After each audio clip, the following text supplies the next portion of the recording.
Parce qu'il faudra que les vieux ténors là nous laissent la place. Ce qui m'intéresse, c'est de savoir si vous êtes capable, pour votre dernier combat, et je l'ai dit à l'aîné Sambaka, pour votre dernier combat, parce que j'estime que c'est votre dernier combat, de vous unir, de nous unir pour aller contre ce régime et contre celui qui dirige ce pays pour le plus grand bonheur de la jeunesse et du peuple camerounais. Parce que c'est ça l'essentiel.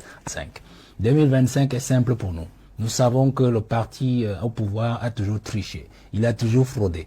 Alors nous disons pour 2025, c'est terminé.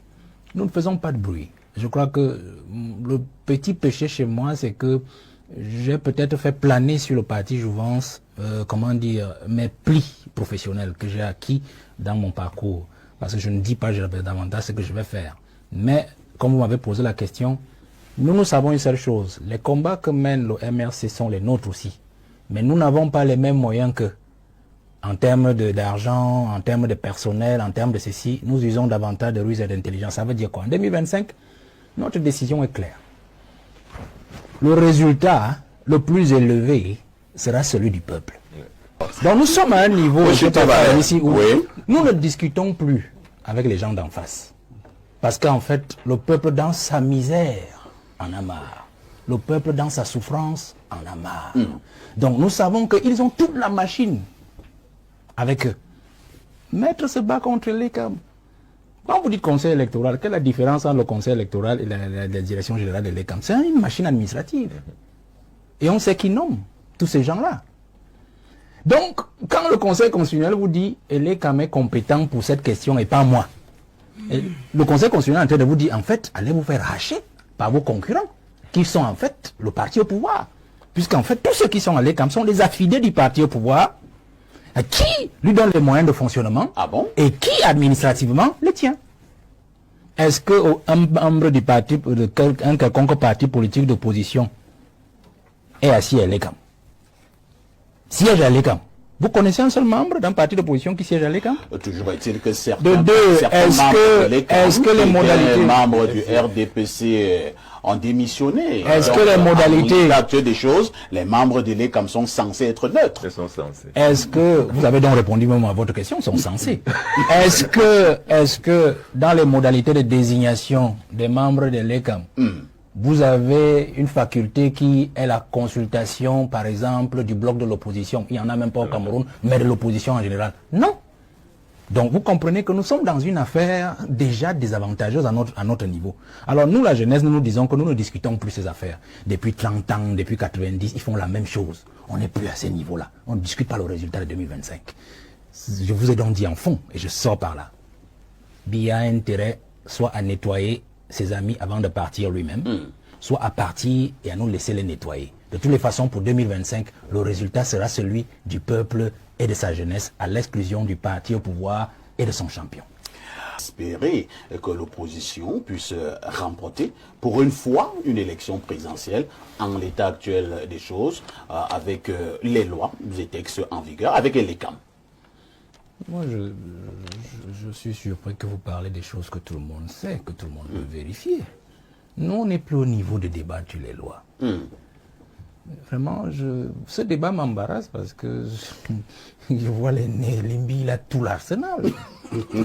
Bon, nous, on n'est pas venu avec, mais il a bien fait de venir avec parce qu'on peut, on peut lui emprunter ça et on lit. Vous voyez? Nous, on n'est plus à ce niveau.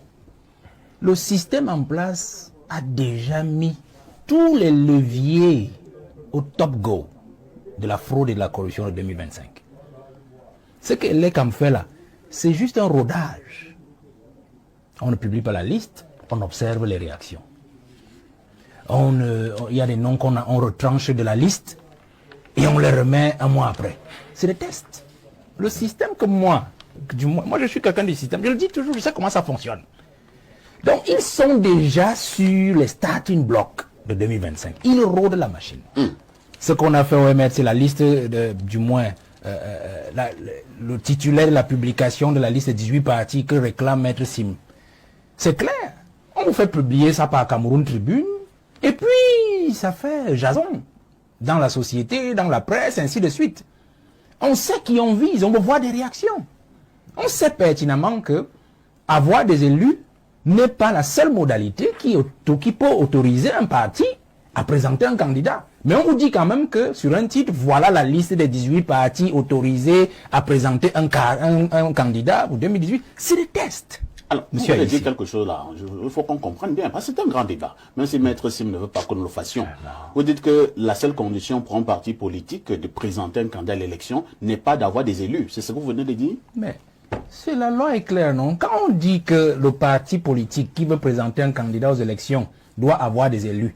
S'il n'a pas des élus, le candidat peut rechercher les 300 signatures. C'est clair. C'est clair.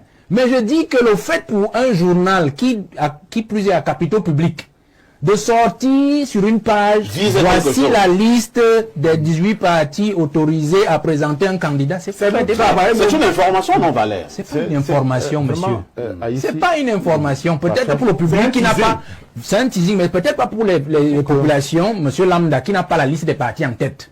Mais on sait que, quand on le dit, chacun va chercher son parti. MRC, c'est même chacun va chercher d'abord son parti pour dire que je suis même dans cette chapelle politique. Est-ce que nous aurons un candidat? Voilà. Conclusion, chacun en fonction de son appartenance dira je suis dû. Donc, mon candidat, mon parti ne peut pas présenter mon champion. Le débat est lancé. Et conséquence, nous nous retrouvons devant vous en train de débattre de cela. Donc la machine test, c'est la psychologie populaire que le pouvoir en place est déjà en train de tatillonner, là, de guillonner. Il faut faire très attention. Moi, je veux donc dire que nous ne nous situons plus à ce niveau. Vous parlez de l'opposition, vous comprenez? Je veux dire que ce que l'aîné Limbi a dit, pour moi, est fondamental sur la psychologie des candidats ou la psychologie du leader de l'opposition.